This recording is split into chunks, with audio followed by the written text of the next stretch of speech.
Kakinada rural మండలంలోని పంచాయతీ ఎన్నికలు జరగని 6 గ్రామాలకు 15వ ఆర్థిక సంఘ నిధులు విడుదల చేయడానికి కృషి చేస్తానని కాకినాడ గ్రామీణ శాసనసభ్యులు పంత నానాజీ పేర్కొన్నారు. స్థానిక గుడారిగుంటల ఎమ్మెల్యే కార్యాలయంలో రమణయ్యపేట మాజీ సర్పంచ్ అడబాల రత్నప్రసాద్ ఆధ్వర్యంలో 15వ ఆర్థిక సంఘ నిధులు విడుదల కోరుతూ వినతి పత్రాన్ని ఎమ్మెల్యే నానాజీకి అందించారు.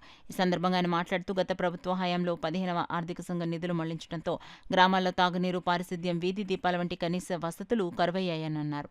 కాకినాడ నగరపాలక సంస్థలో విలీనం ప్రతిపాదన ఉన్న ఈ 6 గ్రామాలకు పంచాయతీ ఎన్నికలు జరగని కారణం చేత 15వ ఆర్థిక సంఘ నిధులను కేంద్ర ప్రభుత్వం నిలుపుదల చేసిందన్నారు. చట్ట ప్రకారం ఈ పంచాయతీలకు ఎన్నికలు నిర్వహించి ఎన్నికైన ప్రజాప్రతినిధుల తీర్మానాన్ని అనుసరించి విలీనం చేయాలా లేదా అనేది నిర్ణయించాల్సి ఉందన్నారు.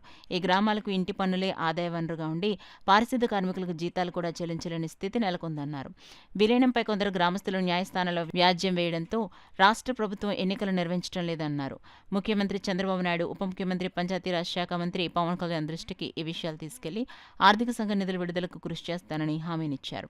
ఎమ్మెల్యేని కలిసిన వారిలో చింతపల్లి సుబ్బారావు, ప్రసాద్ నాయుడు, రాజా, బుద్రాజు సత్యనారాయణరాజు, దాసరి శ్రీధర్ తదితరులున్నారు. ఈ కోర్టులో క్లియర్ చేసి విధంగా ప్రభుత్వం ఏదైనా నిర్ణయం తీసుకుని ముందుకు వెళ్ళాలని, అలాగే ముఖ్యంగా పారిశుద్ధ్య కార్మికులకి జీతాలు ఇవ్వలేని పరిస్థితుల్లో పంచాయతీలు ఇవాళ కనపడతా ఉన్నాయి. పెద్ద పెద్ద పంచాయతీలు రమణయ్యపేట, వలసపాకల, వాకలపూడి, అట్లాగే ఇంద్రపాలు, తోరంగి ఇటువంటి పంచాయతీల్లో అయితే మార్నింగ్ వెళ్ళడానికి కూడా ఒక గుడ్ మార్నింగ్ కాకినాడ ప్రోగ్రాం పెట్టుకున్నాం.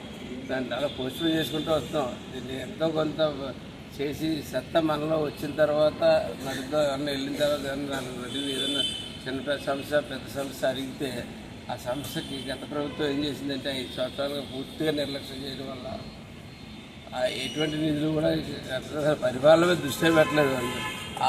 దానివల్ల బాగా పాడైపోయి ఉన్నాయి ప్రతి చోట కూడా.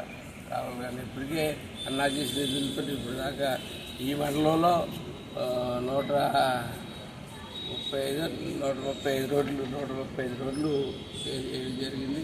ఇవాళ 235 పోల్స్ ఇవాళ ఎక్కడెక్కడ తిరిగినప్పుడల్లా అడిగిన పోల్స్ అన్నీ పోగు చేస్తే ఎలక్ట్రికల్ పోల్స్ ఇవాళ 235 పోల్స్ ఐడెంటిఫై చేయడం జరిగింది.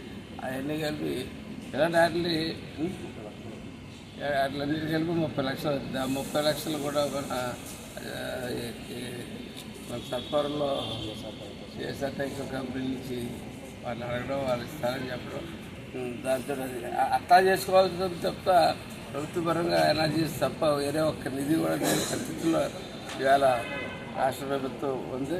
కానీ చంద్రబాబు నాయుడు గారు అయితే మటుకు ఇవన్నీ అధిగమించి ఎదరికి తీసుకెళ్ళగా చేసి నమ్ముతా ఉన్నాను. నన్ను అడుగడుగుని ప్రతి సమస్య కూడా నా దృష్టికి తీసుకొచ్చి ఆ సమస్యను ప్రభుత్వం దృష్టికి తీసుకెళ్ళడానికి ముందుకు ప్రయత్నానికి కలిసి వస్తున్నటువంటి అడవాల రత్నప్రసాద్ గారికి ధన్యవాదాలు. విలీనం చేయాలని ప్రతిపాదనతో గత 13 సంవత్సరాలకి ఎన్నికలు నిర్వహించడం లేదు.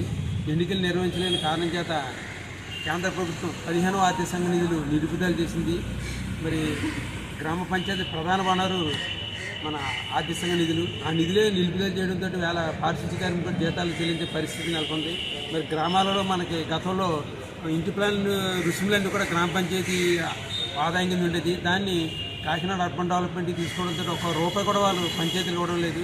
ఆ యొక్క డబ్బు అంతా కూడా వాళ్ళు తీసుకోవడం జరుగుతుంది. అదేవిధంగా గ్రామ పంచాయతీ వేళ పారిశుద్ధ్య జీతాలు లేని పరిస్థితి ఉంది. మన రాష్ట్ర వ్యాప్తంగా చూస్తే 473 పంచాయతీల్లో ఇటువంటి సమస్య నెలకొంది. కాబట్టి ఈ విషయాన్ని మన నానాజీ గారి దృష్టికి తీసుకురావడం జరిగింది. వారిని పవన్ కళ్యాణ్తో సంప్రదించి ఈ యొక్క రాష్ట్ర వ్యాప్తంగా ఉన్న 473 పంచాయతీకి కూడా ఆదేశ నిధులు విడుదల చేయాల్సి పోవడం జరిగింది. వారు పవన్ కళ్యాణ్తో సంప్రదిస్తామని చెప్పడం జరిగింది. అంటే వారికి ప్రత్యేకంగా మన రమణపేట గ్రామ ప్రజలందరి తరఫున కూడా నానాజీ ప్రత్యేకంగా